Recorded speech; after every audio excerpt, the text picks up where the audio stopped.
Keberadaan pengadilan agama telah diakui jauh sebelum negara Republik Indonesia memproklamirkan diri. Meskipun sempat mengalami masa-masa pasang surut, baik dari segi penamaan, status, kedudukan, maupun kewenangannya.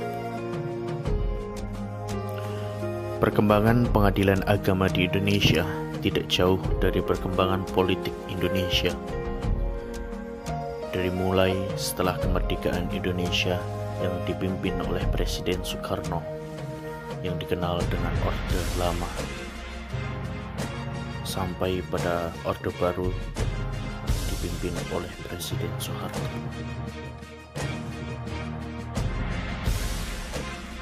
Masa Orde Lama mencangkup tentang kedudukan pada masa awal kemerdekaan, kemudian dasar hukum. Pada tahun 1946 dibentuklah Kementerian Agama. Di samping itu, Departemen Agama dimungkinkan melakukan konsolidasi atas seluruh administrasi lembaga-lembaga Islam dalam sebuah badan yang bersifat nasional. Adapun kekuasaan pengadilan agama atau Mahkamah Syariah menurut ketetapan pasal 4 PP 1946 ada 2 poin. Yang pertama, pengadilan agama atau Mahkamah Syariah memeriksa dan memutus perselisihan antar suami istri dan semua perkara yang menurut hukum yang hidup diputus menurut hukum agama Islam. Di poin 2, pengadilan agama atau Mahkamah Syariah tidak berhak memeriksa perkara-perkara dalam ayat 1 jika untuk perkara berlaku lain daripada hukum agama Islam. Pada masa kemerdekaan, pengadilan agama atau Mahkamah Agung Islam Tinggi yang telah ada berlaku berdasarkan aturan peralihan. Selang 3 bulan berdirinya Departemen Agama yang dibentuk melalui keputusan pemerintah. Setelah pengadilan agama diserahkan pada Departemen Agama, masih ada pihak tertentu yang berusaha menghapus keberadaan pengadilan agama. Pada tahun 1948, lahirlah Undang-Undang Nomor 19 tentang Susunan dan Kekuasaan Badan Kehakiman dan Kejaksaan. Tujuannya adalah untuk menyusun badan peradilan secara integral. Dalam undang-undang ini, kewenangan peradilan agama dimasukkan dalam peradilan umum secara istimewa yang diatur pada pasal 35 ayat 2, pasal 75, dan pasal 33. Undang-undang ini merupakan peraturan yang penting tentang peradilan dalam masa pemerintahan Republik Indonesia di Yogyakarta.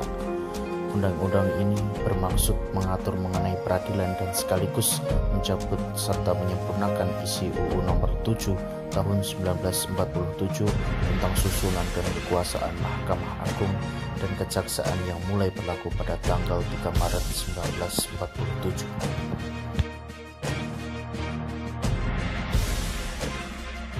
Peradilan agama terus mengalami perubahan dan perkembangan dari masa ke masa. Sampai pada masa awal Orde Baru, peradilan agama belum menjadi peradilan yang mandiri, selain masih berada di bawah bayang-bayang kekuatan eksekutif, yakni Departemen Agama. Pengadilan agama juga belum bisa secara langsung memutus perkara atau ingkrah, melainkan harus mendapat putusan peradilan umum untuk kasus-kasus tertentu, terutama menyangkut persoalan harta, benda, termasuk juga adanya hak opsi untuk persoalan kewarisan. Pada tahun 1970, terbitlah Undang-Undang Nomor 14 Tahun 1970. Dalam pelaksanaannya masih belum bisa dikatakan sempurna dari sifatnya yang merdeka sesuai dengan pasal 1 Undang-Undang ini. Hal ini dikarenakan adanya 2 sistem yang berjalan sendiri-sendiri. Pertama, sistem yudisial yang berlaku di pengadilan, di mana kewenangan menerima, memeriksa, dan mengadili perkara-perkara dengan kewenangan sesuai kompetensi absolut dan relatif suatu badan peradilan. Yang kedua adalah sistem non-yudisial yang mengatur mengenai administrasi, pembinaan organisasi, dan keuangan yang merupakan kewenangan eksekutif. Tidak heran, sistem peradilan saat itu masih ada intervensi dari eksekutif yang memang secara hukum sah mengatur seperti pada pasal 11 undang-undang ini.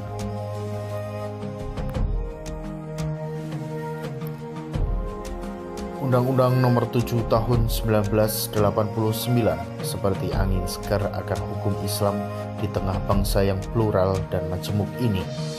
Keberadaan hukum Islam mengenai perkara-perkara perdata di bidang perkawinan, kewarisan, wasiat, hibah, wakaf, dan sedekah yang telah menjadi hukum positif di negara ini. Undang-undang tersebut merupakan salah satu peraturan perundang-undangan untuk melaksanakan Undang-Undang Nomor 14 Tahun 1970. Secara umum, isi undang-undang tersebut memuat beberapa perubahan tentang penyelenggaraan peradilan agama di Indonesia, yaitu sebelum Undang-Undang Nomor 7 Tahun 1989 berlaku, dasar penyelenggaraan peradilan beraneka ragam. Di antara dasar tersebut ada yang berasal dari pemerintah pendudukan Belanda dan juga sebagian dari pemerintah Indonesia pasca kemerdekaan.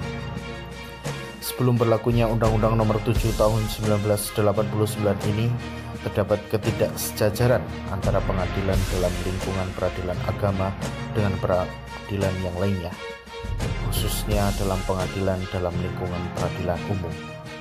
Perubahan tentang kedudukan hakim, perubahan tentang kewenangan pengadilan dimuat dalam undang-undang ini.